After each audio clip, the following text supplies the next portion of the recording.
자, 여러분 반갑습니다. 오늘은 대형주로 99.9% 수익을 낼 수 있는 방법에 대해서 여러분들과 공유를 해보도록 하겠습니다.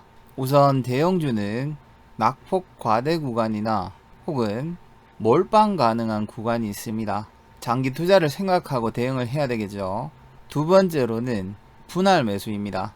이 분할 매수는 뒤쪽에 가서 조금 더 상세하게 설명을 드리도록 하겠습니다. 그리고 세 번째는 추세가 반등하는 구간입니다. 이 구간에서는 단 5%에서 10% 이상이라도 충분히 반등이 나올 수가 있고, 크게는 100% 이상도 충분히 반등이 가능한 구간이 있습니다. 그리고 대형주를 선택을 할 때 이왕이면 배당이 높은 종목을 선택을 하셔야 됩니다. 이 네 가지만 여러분들이 기계적인 매매를 할 수가 있다면 주식 투자로 손실날 가능성은 제로라고 보시면 됩니다. 삼성전자를 월봉으로 돌려보도록 하겠습니다.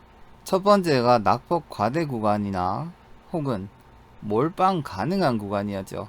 이 자리를 찾는 방법은 삼성전자가 코로나로 인한 주가가 크게 하락했던 구간과 주가가 가장 크게 상승했던 구간입니다. 이 구간을 분할을 해보면 이 자리가 0이다 라고 가정을 하고 이 자리를 100이다 라고 가정을 했을 때 고점 대비 75% 하락 구간 자리가 단기 저점이나 혹은 추세 반등 구간이라고 보시면 됩니다. 제가 지난주 영상에서 삼성전자는 단기 저점이 나왔다라고 말씀을 드렸는 이유도 단기 저점과 고점 자리에 75% 구간을 지지를 하고 반등이 나왔기 때문입니다. SK하이닉스도 마찬가지죠. 여러분들이 보시는 것처럼 직전 저점과 직전 고점에 75% 구간 자리를 정확하게 터치를 하고 반등이 나왔다는 것을 확인을 할 수가 있습니다. 그리고 제가 약 한 달 전에 여러분들에게 삼성전자와 SK하이닉스가 매수할 수 있는 자리를 두 자리를 잡아드렸죠. 60일선과 120일선 월봉이라고 말씀을 드렸었습니다. 만약 삼성전자와 SK하이닉스를 월봉에서 60일선 이하에서 1차 매수를 들어가신 분들은 대략 10% 정도는 수익이 났을 것으로 예상이 됩니다. 자, 그렇다면 삼성전자를 몰빵 가능한 구간 자리를 한번 찾아보도록 하겠습니다. 앞에서는 직전 저점과 직전 고점에 75% 구간 자리가 단기 저점이 될 수가 있다. 하지만 일시적인 반등이 나오고 추가 하락도 나올 수가 있습니다. 그렇다면 저희들은 조금 더 확실한 자리가 필요하겠죠. 삼성전자의 최근 10년 구간을 4등분으로 또다시 나누어 보면 저점과 고점에 마이너스 75% 구간이 이 자리가 됩니다. 이 자리부터는 여러분들이 아무리 많은 물량을 매수를 하더라도 삼성전자로 손실날 가능성은 거의 제로에 가깝습니다. 특히 지수를 추종하면서 우상향을 하는 종목들은 최근 10년 동안에 마이너스 75% 이하 구간에서 얼마 머물지 않아서 반드시 반등이 나왔다는 것을 여러분들이 차트를 뒤로 돌려보면 확인을 하실 수가 있을 겁니다. 자, 그리고 분할 매수 방법에 대해서도 알아보도록 하겠습니다. 대형주의 분할 매수 방법은 여러분들이 생각하는 것과 조금 틀립니다. 분할 매수를 하게 되면 여러분들은 물타기를 먼저 생각을 하실 겁니다. 예를 들어서 2만원에서 신규 매수를 하고 만원에서 추가 매수를 가정을 하면 수량만을 맞추었을 때 평단가는 15,000원이 되죠. 이런 방법으로 분할 매수를 하시면은 안 된다는 겁니다. 단기 저점을 잡는 4등분선과 최근 10년 구간의 저점을 잡는 4등분선을 한번 꺼 보도록 하겠습니다. 이 구간 이하에서는 거의 수익날 가능성이 100%에 가깝다고 말씀을 드렸습니다. 자, 그렇다면 이 자리에서 반등파를 먹고 만약 이 자리가 이탈이 됐다라고 가정을 했을 때 예를 들어서 5만원 구간, 45,000원 구간, 4만원 구간, 그리고 34,000원 구간, 이런 구간에서 추가 매수를 한다라고 가정을 하고 기존 매수 금액에서 물타기를 하는 것이 아니라 계좌를 4개 정도를 더 개설을 하는 겁니다. 그러면 계좌는 총 5개가 되겠죠. 첫 번째 계좌는 55,000원, 두 번째 계좌는 5만원, 세 번째 계좌는 45,000원, 이런 식으로 계좌를 5개를 개설을 하는 겁니다. 중요한 것은 삼성전자의 바닥이 55,000원이 될 수도 있고 5만원이 될 수도 있고 45,000원이 될 수도 있고 더 하락할 수도 있습니다. 이렇게 분할로 매수를 하는 이유는 첫 번째 진입한 55,000원 구간을 이탈을 하고 5만원 구간까지 내려왔을 때 다른 계좌에서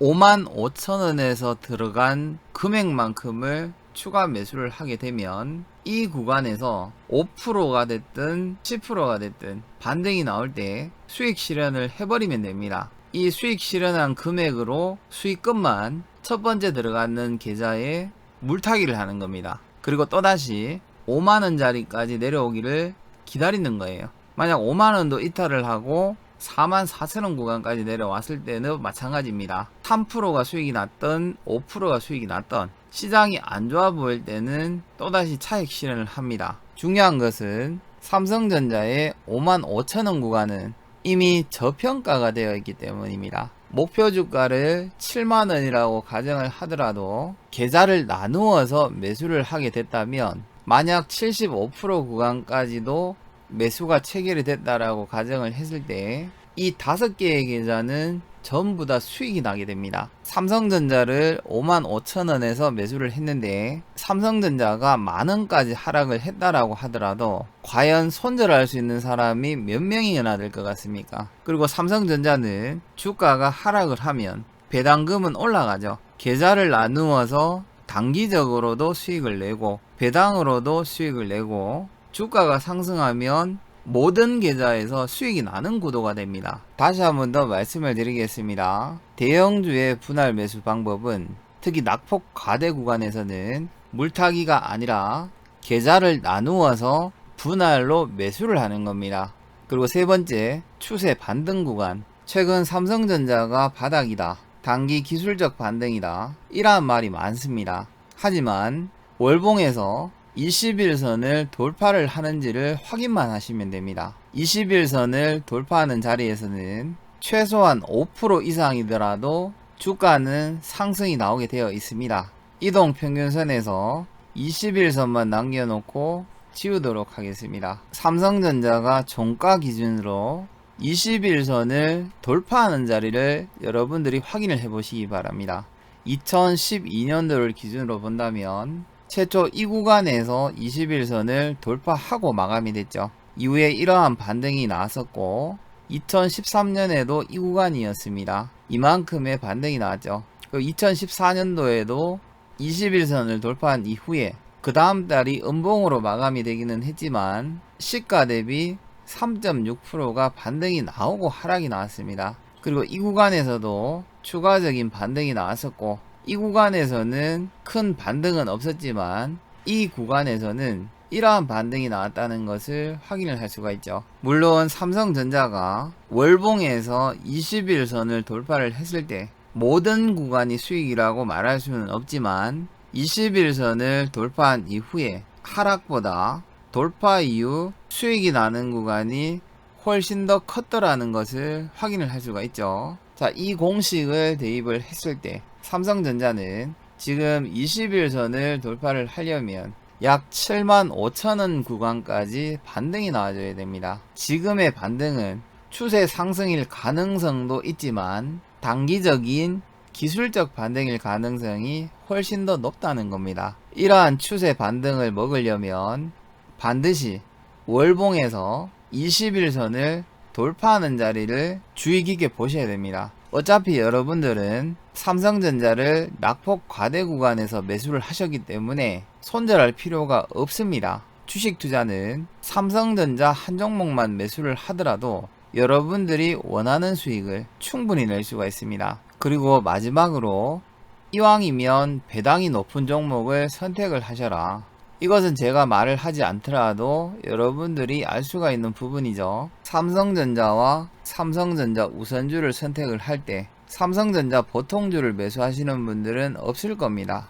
그리고 제가 지금 주의 깊게 보는 종목이 있습니다. 아마 이 방송을 보시고 여러분들도 제 생각과 같다면 그 종목을 장기 투자를 해보시는 것도 정말 좋을 것으로 예상이 됩니다. 그 종목은 현대차이고 제가 매수하려는 종목은 현대차의 이우비라는 우선주입니다. 현대차의 시가 배당 수익률은 2.72%고 현대차 이우비의 시가 배당률은 5.67%죠. 이 시가 배당률은 전년도에 지급했던 배당률을 가지고 프로수로 산출을 한 것입니다. 하지만 올해 현대차의 예상 배당 수익률은 전일 종가 기준으로 3.04%입니다. 현대차의 주가가 183,500원, 현대차의 EUB의 주가는 89,900원이라는 것을 감안을 했을 때 현대차 EUB의 예상 배당 수익률은 대략 6.3% 정도가 됩니다. 현대차 EUB도 앞에서 설명드린 것처럼 최근의 직전 저점과 직전 고점 자리에 4등분선을 그어보고 최근 10년 동안의 직전 고점과 직전 저점 자리를 4등분선으로 그어보면 고점과 저점의 마이너스 75% 이하 구간 자리가 대략 76,800원 정도가 됩니다. 저는 이미 현대차 EUB를 보유를 하고 있지만 만약 76,000원 이하까지 내려온다면 계좌를 나누어서 분할로 추가 매수를 할 예정입니다. 현재 투자 자금이 10억 이상이거나 혹은 30억 그 이상이신 분들은 매년 6% 이상 안전한 배당을 주는 기업에 투자를 하신다면 주가가 상승을 하든 하락을 하든 신경을 쓸 필요가 전혀 없겠죠. 만약 투자했는 자금이 30억이라고 가정을 하고 배당 수익률이 6%라고 가정을 하면 이자 소득세와 종합소득세를 제외를 하더라도 대략 1억 2천만원 이상의 배당금을 챙길 수가 있죠. 이자 계산기로 복리 계산을 한번 해보도록 하겠습니다. 30억 원을 20년을 장기 투자를 한다라고 가정을 하고 월 복리로 6%로 일반 과세로 계산을 해보면 내가 투자한 원금은 30억, 세전 이자가 69억 원이 넘어갑니다. 물론 종합과세까지 제외를 하면 이거보다는 적은 금액이 되겠죠. 하지만 국내 기업들도 주주 환원 정책으로 인한 배당을 높여가는 추세이고 한번 올린 배당은 기업의 이미지를 고려를 했을 때 웬만해서는 삭감을 하지는 않습니다. 그리고 여러분들은 앞에 이 세 가지를 확실하게 이해를 하셨다면 이미 진입을 해 있는 구간 자체가 저평가가 되어 있는 구간이기 때문에 배당 수익과 시세 차익 이 두 가지를 한꺼번에 챙길 수가 있다는 겁니다. 지금까지 말씀드린 내용은 저의 개인적인 생각이며 주식 투자의 판단은 본인에게 있다는 것을 알려드립니다. 그리고 오늘 영상이 여러분들에게 단 1%라도 도움이 되셨다면 구독과 좋아요 한 줄 댓글이라도 부탁드리겠습니다. 영상 시청해 주셔서 감사드립니다.